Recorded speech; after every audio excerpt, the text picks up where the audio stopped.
வணக்கம். ஸ்ரீமத் சுவாமி சித்தபாவனந்தருடைய தினசரி தெய்வீக திரட்டிலிருந்து ஒரு ஆழமான விஷயத்தை தான் நம்ம இன்னைக்கு பார்க்க போறோம். அது என்னன்னா தீர்ப்பளித்தல், அதாவது மத்தவங்களே எடை போடுறது. இது நாம எல்லோருமே தினமும் செய்யற ஒரு விஷயம்தானே. சரி, வாங்க இதை இன்னும் கொஞ்சம் ஆழமா பார்க்கலாம். இங்க நீங்க பாக்குற இந்த ஒரு சின்ன பக்கத்துல நம்ம வாழ்க்கைய மாத்தக்கூடிய ஒரு சக்தி வாய்ந்த பாடம் இருக்கு. இது வேற எதை பத்தியும் இல்ல, நாம ரொம்ப இயல்பா செய்யற மத்தவங்களை எடை போடுற நம்ம பழக்கத்தையே ஒரு பெரிய கேள்விக்குள்ளாக்குது. இது ஒரு முக்கியமான கேள்வி இல்லையா? ஒருத்தரை பத்தி கேள்விப்பட்ட உடனேயோ இல்ல பார்த்த உடனேயோ ஏன் நாம ஒரு முடிவுக்கு வர இவ்ளோ அவசரப்படுறோம்? இதுக்கு பின்னால என்ன இருக்குன்னு என்னைக்காவது யோசிச்சிருக்கோமா? இந்த உரை இத உலகத்தின் வழி அப்படின்னு ரொம்ப அழகா சொல்லுது.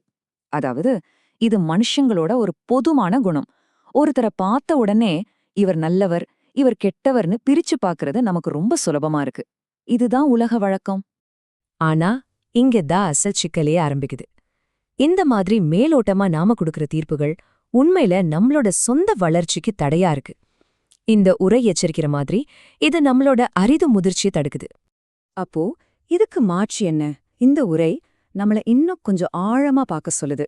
நம்மளோட கருப்பு வெள்ள பார்வையை தாண்டி யோசிக்க சொல்லுது. ஏன்னா வாழ்க்கை எப்பவுமே நம்ம நினைக்கிறத விட ரொம்பவே சிக்கலானது.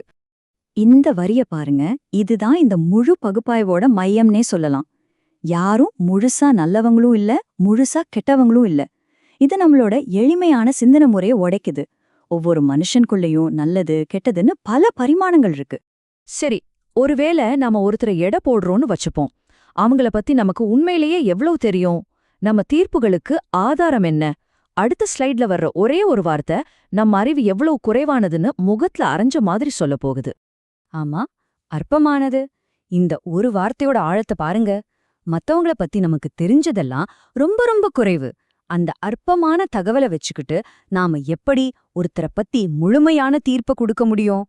இதுதான் இன்னும் ஆழமான கேள்வி. இப்போ கவனத்தை நம்ம பக்கம் திருப்புவோம். சரி, மத்தவங்கள பத்தி நமக்கு இவ்ளோ கம்மியாதான் தெரியும். ஆனா நம்மள பத்தி மட்டும் நமக்கு எவ்ளோ தெரியும்?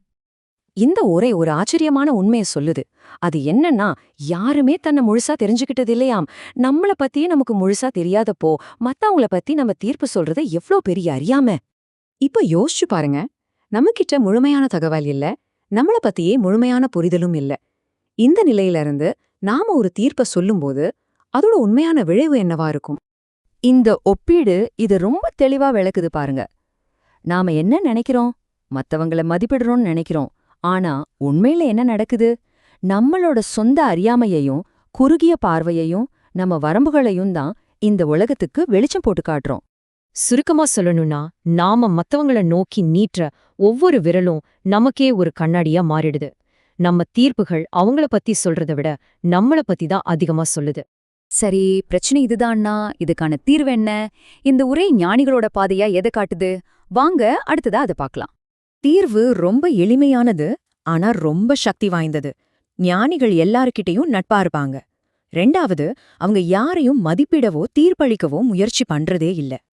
இதுல இருக்கிற முக்கியமான விஷயம் என்னன்னா, ஞானிகளோட நோக்கம் மத்தவங்களை எடை போடுறது கிடையாது, அவங்களோட ஒரு இணைப்பு ஏற்படுத்துறது. இது பார்வையிலையும் நோக்கத்திலையும் ஒரு பெரிய மாற்றம்.